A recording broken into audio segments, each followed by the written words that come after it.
Impostor syndrome एक psychological condition है जो सिर्फ आपके थॉट्स पर बेस्ड है और इस कंडीशन में आप खुद को अपनी अकम्प्लिशमेंट्स और अपनी स्किल्स के लिए कॉम्पिटेंट नहीं मानते and you always think like कि आप एक ट्रस्टवर्दी इंसान नहीं है।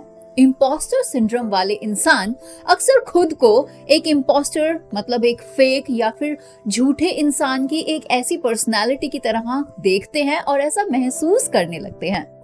ये feelings once in a lifetime कभी भी आ सकती है एंड इट्स वेरी कॉमन। अब मान लीजिए कि आपको भी लगता है कि आप इम्पोस्टर की तरह बिहेव कर रहे हैं, तो आप इन कुछ कॉमन इम्पोस्टर सिंड्रोम के सिम्टम्स को खुद के अंदर नोटिस कर सकते हैं, जैसे कि खुद पर डाउट करना। ऐसे में आपको अपने डिसीजंस पर ही डाउट होने लगता है। अपनी सक्सेस को लक का नाम दे देना, हारने से डर लगना। जब आप हारने से डर कर किसी काम को नहीं करते हैं और ज्यादा प्रेशर में रहते हैं, तब भी आप एक इम्पोस्टर की तरह ही सोच रहे होते हैं। खुद को दूसरों से कंपेयर करने लगते हैं। हर काम में परफेक्शंस को ढूंढना आपके लिए जरूरी हो जाता है और ये भी एक इम्पोस्टर बिहेवियर है। अगर आप हमेशा परफेक्शंस के पीछे भागते रहेंगे तो शायद आप अपनी लाइफ में कभी कुछ कर ही नहीं पाएंगे। लुक, कई बार आप पर एकेडमिक प्रेशर, प्रोफेशनल कंपटीशन या फिर पर्सनल एक्सपेक्टेशंस आ सकती हैं जिसके लिए आप शायद थोड़ा प्रेशर फील करें, लेकिन ये प्रेशर एक लिमिट में ही हो तो ही ठीक है, नहीं तो ये किसी के लिए भी और किसी के अंदर भी एक इम्पोस्टर पर्सनालिटी को डेवलप कर देता है। Yes, that's true. ये किसी को भी इफेक्ट कर सकता है, चाहे वो कोई स्टूडेंट हो, कोई प्रोफेशनल हो, एंड इट डजंट मैटर कि फिर आपकी एज कितनी है। आप कोई स्टूडेंट हो सकते हैं जो स्कूल में हो, आप कॉलेज के स्टूडेंट, या फिर जॉब में अपने कलीग्स को देख के कंपटीशन का प्रेशर फील कर सकते हैं। कुछ भी हो सकता है। इम्पोस्टर सिंड्रोम से बचने के लिए सेल्फ अवेयरनेस और सेल्फ कंपैशन डेवलप करना हम सभी के लिए इम्पोर्टेंट है। अभी जो भी बातें मैंने आपको कही, आप उससे कहीं ना कहीं रिलेट कर सकते हैं, बिकॉज हम सभी की लाइफ में कभी ना कभी हम ऐसा फील जरूर करते हैं एंड बीइंग एन इम्पोस्टर हम इस चीज को और ज्यादा बढ़ाने लगते हैं। लेकिन वहीं अगर आप खुद को जानने की कोशिश करें, खुद के थॉट्स को पहचानने की कोशिश करें कि कब आप किस समय क्या सोच रहे हैं, तो आप इस इम्पोस्टर पर्सनालिटी को बहुत आसानी से डील कर सकते हैं। कुछ लोग अपना लिविंग स्टैंडर्ड कभी इसीलिए भी नहीं रेज कर पाते क्योंकि उन्हें पता ही नहीं होता है कि वो गलत तरीके से सोच रहे हैं अपने ही बारे में। इस कंडीशन को समझना और उसे सही तरह से डील करना इंपॉर्टेंट है ताकि आप अपने ट्रू पोटेंशियल तक पहुंच सके अपनी लाइफ में। इम्पोस्टर सिंड्रोम को ओवरकम करने के लिए कुछ प्रैक्टिकल और रिसर्च बेस्ड मेथड हैं जो अब मैं आपको बताने वाली हूँ और ये आपकी 101% हेल्प करेंगे। तो आप एक पेन पेपर ले लीजिए, बिकॉज अब जो मेथड मैं बताऊंगी आपको वो सेशन वाइज होगा। ये methods self awareness, self compassion और पॉजिटिव माइंडसेट को प्रमोट करते हैं। तो अब जो मेथड्स बता रही हूँ इन्हें प्रैक्टिस जरूर कीजिएगा ताकि आप अपने इम्पोस्टर एटीट्यूड को चेंज कर सके। और अपनी बुक में सबसे पहले इस चीज को लिख लीजिए कि सेल्फ अवेयरनेस को आपको बढ़ाना है और यही सबसे पहला प्रैक्टिकल तरीका है इम्पोस्टर एटीट्यूड को चेंज करने का। अपने थॉट्स और अपनी फीलिंग्स को ऑब्जर्व कीजिए, और ऑब्जर्व करने का मतलब है कि अपनी एक पर्सनल सेल्फ हेल्प बुक आपको क्रिएट करनी है और उसमें नोट कीजिए जब आप इम्पोस्टर सिंड्रोम के सिम्टम्स को महसूस करते हैं, जैसे कि किस दिन किस काम को करते टाइम आपको ये फील हुआ था कि आप इसके लिए डिजर्विंग नहीं है। जब आप सेल्फ डाउट से घिरे हुए थे उस टाइम को याद कीजिए एंड जस्ट इसको लिख लीजिए अपनी सेल्फ हेल्प बुक के अंदर।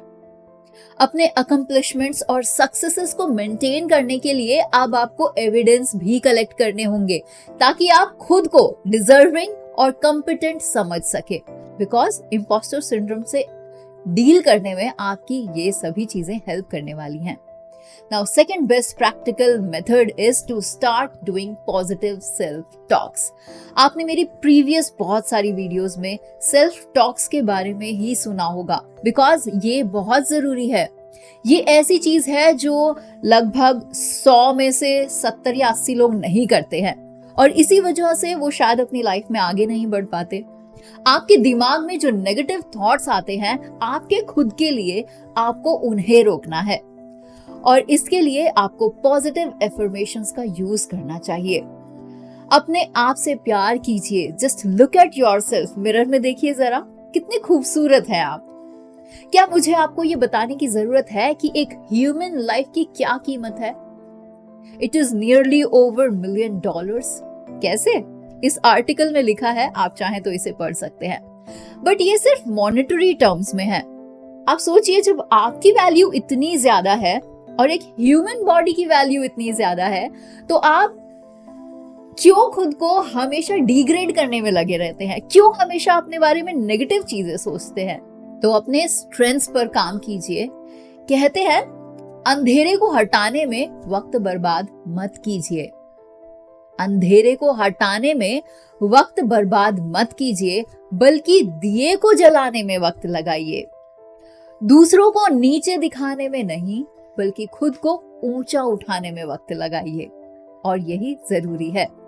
कोशिश कीजिए कि आप अपनी गलतियों से सीखें और उन्हें एक लर्निंग अपॉर्चुनिटी की तरह देखें, rather than as a failure. Now, third practical method is setting realistic expectations. पहली बात तो कि आपको किसी और से एक्सपेक्टेशंस नहीं रखनी है। जो आप खुद कर सकते हैं, सिर्फ उसके बारे में ही सोचिए, और रियलिस्टिक और अचीवेबल गोल्स सेट कीजिए। ऐसा इसीलिए बोल रही हूं मैं, because over ambitious goals set करना आपकी मेंटल हेल्थ के लिए बिल्कुल भी ठीक नहीं है, बिकॉज इससे फेलियर की फीलिंग डेवलप होती है, जो किसी के लिए भी पॉजिटिव नहीं हो सकती, और ये आपको ओवर बर्डन भी फील करवाती है। अब रियलिस्टिक गोल क्या है, इसे समझिएगा। मान लीजिए आपने इंस्टाग्राम स्क्रॉल करते हुए एक रील देखी जिसमें रूटीन के बारे में बताया गया है, और आप उससे मोटिवेट होकर अपना एक रूटीन चार्ट प्रिपेयर कर लेते हैं। लेकिन आप तो रात भर जागने वालों में से हैं और सुबह देर से उठने वाले हैं, और इसीलिए आप इस अर्ली टू राइज वाले रूटीन को नेक्स्ट मॉर्निंग से इम्प्लीमेंट ही नहीं कर पा रहे हैं। तो क्या होगा? इससे आपके अंदर एक नेगेटिव फीलिंग आ जाएगी about yourself, that you are not capable to do this और दैट। इसीलिए किसी भी टास्क या फिर रिस्पॉन्सिबिलिटी को एक्सेप्ट करने से पहले उसके बारे में रियल ग्राउंड्स पर सोचना जरूरी है, बिकॉज इट इज इम्पॉर्टेंट। ये सोचिए कि आपका लाइफस्टाइल कैसा है, आप किस टाइम पे काम करते हैं, क्या आप कर सकते हैं या नहीं, आपका ऑफिस जाना किस टाइम है, आप एटसेट्रा एटसेट्रा, काम आपके किस तरह से चल रहे हैं। आप किसी और के लाइफस्टाइल को अपने लाइफस्टाइल के साथ मैच करके एटलीस्ट कॉपी तो नहीं कर सकते, थोड़े से इम्प्रोवाइजेशंस आपको करने चाहिए। Now fourth practical method is, imposter behaviour से बाहर निकलने के लिए मेंटरशिप भी जरूरी है। हम सभी की लाइफ में एक इंसान ऐसा जरूर होता है जो हमेशा हमारे साथ खड़ा होता है, एक मेंटर या फिर गाइड की तरह, जो आपके अकम्प्लिशमेंट्स को एक्नॉलेज करता है हर टाइम जब भी आप डिमोटिवेट होते हैं, तब आपको मोटिवेट करता है। लेकिन ये जरूरी नहीं है कि कोई सेकंड पर्सन ही हो, बिकॉज ये भी फैक्ट है कि आपको खुद से अच्छा और कोई मेंटर नहीं मिल सकता है। आप खुद के सबसे अच्छे दोस्त हो सकते हो। आज के यंगस्टर्स की प्रॉब्लम्स नेक्स्ट लेवल की है। आप सोचते हैं कि आप अपनी परेशानियां अपनी एज के किसी दोस्त या फिर कजन को बताएंगे तो शायद वो आपको इसका सॉल्यूशन देंगे, पर यकीन मानिए कोई भी इंसान सिर्फ आपकी बातें सुन सकता है, आपकी प्रॉब्लम्स के बारे में जान सकता है, बट इन रियल उन्हें आपकी प्रॉब्लम्स सुनकर मजा ही आता है कि अरे वाह, ये कैसी सिचुएशन में पड़ा है ये। और एक और रियलिटी बताऊं, हर ताले की चाबी उस ताले के हिसाब से ही बनती है, और जिसने वो ताला बनाया है वही जानता है कि उसकी चाबी कैसे बनेगी। तो किसी भी प्रॉब्लम का सॉल्यूशन उसी के पास आपको मिलेगा जिसकी वो प्रॉब्लम है। मतलब आपके खुद के पास अपनी सभी प्रॉब्लम्स का सॉल्यूशन होता है। तो आपको बस एक ट्रस्टवर्दी इंसान ढूंढना है, उससे सजेशंस आपको मांगने हैं और उनसे ये सीखने की कोशिश करनी है कि वो अपने डाउट्स और इनसिक्योरिटीज को किस तरह से डील कर सकते हैं। और अगर आपके पास कोई ऐसा इंसान नहीं है, देन आई एम देयर। आप चाहें तो आप मुझसे भी कंसल्ट कर सकते हैं। अब बात करते हैं fifth practical method, that is accepting the imperfections, which is very important. बचपन से ही जब किसी को बोला जाता है कि उनको देखो, वैसे बनो, वो सही है, ये गलत है, तो ऐसी जजमेंटल दुनिया में खुद को एक्सेप्ट करना किसी के लिए भी इम्पॉसिबल सा टास्क हो सकता है। लेकिन अगर आप एक इंसान हैं, खुद को परफेक्ट बनाने की कोशिश अगर कर रहे हैं, अपनी इम्परफेक्शंस को एक्सेप्ट करना ऐसे में बहुत ज्यादा जरूरी है। तो अपनी यूनिकनेस के साथ हमें खुद को एक्सेप्ट करना है और खुद को अपनी यूनिकनेस के साथ ही परफेक्ट बनाना है। हर कोई किसी ना किसी एरिया में इम्परफेक्ट होता है, लेकिन कहीं ना कहीं किसी एरिया में तो हम परफेक्ट होते ही हैं। ये समझिए कि परफेक्शनिज्म का जो चक्कर है वो आपको सिर्फ स्ट्रेस और एंजाइटी ही दे रहा है। और अगर आप ये समझ जाते हैं कि आप अगर लाइफ टाइम परफेक्शंस के पीछे भागते रहेंगे तो लाइफ टाइम स्ट्रेस आपका पीछा नहीं छोड़ेगा। So talk about it, whatever you are feeling good about, इसे अपनी सेल्फ हेल्प बुक में लिख डालिए। क्योंकि मैंने आपको पहले ही कहा था, एक नोटबुक लेके रखिए, क्योंकि ये सेशन प्रैक्टिकल मेथड से भरा होने वाला है। इम्पोस्टर सिंड्रोम के बारे में खुले मन से बात कीजिए अपने फ्रेंड्स, फैमिली या थेरेपिस्ट के साथ। आप देखिए, आपके कुछ दोस्त या कलीग भी शायद आपकी ही तरह इम्परफेक्शंस को फिक्स करने में लगे हुए हो सकते हैं। हो सकता है कि वो भी आपके ही जैसा फील कर रहे हो, लेकिन वो भी नहीं बोल रहे हैं क्योंकि आप नहीं बोल रहे हैं। तो उनकी हेल्प लीजिए अपने इम्पोस्टर पर्सनालिटी से बाहर निकलने के लिए। And at the same time आपको उनकी भी हेल्प करनी है, एक थेरेपिस्ट की हेल्प लेनी है। अगर इम्पोस्टर सिंड्रोम आपको बहुत ज्यादा इम्पैक्ट कर रहा है, आपकी डेली लाइफ इससे इम्पैक्ट हो रही है, आप सही डिसीजंस नहीं ले पाते, लोगों से ठीक से बात नहीं कर पाते, तो प्रोफेशनल थेरेपी या फिर काउंसलिंग के लिए आपको जाना चाहिए। Cognitive behavioural therapy, that is CBT जैसी टेक्निक्स इम्पोस्टर सिंड्रोम को ट्रीट करने में बहुत ज्यादा हेल्पफुल होती हैं। एंड बीइंग अ फ्रेंड और अ कंसल्टेंट, आप चाहें तो आप मुझे भी मेल कर सकते हैं।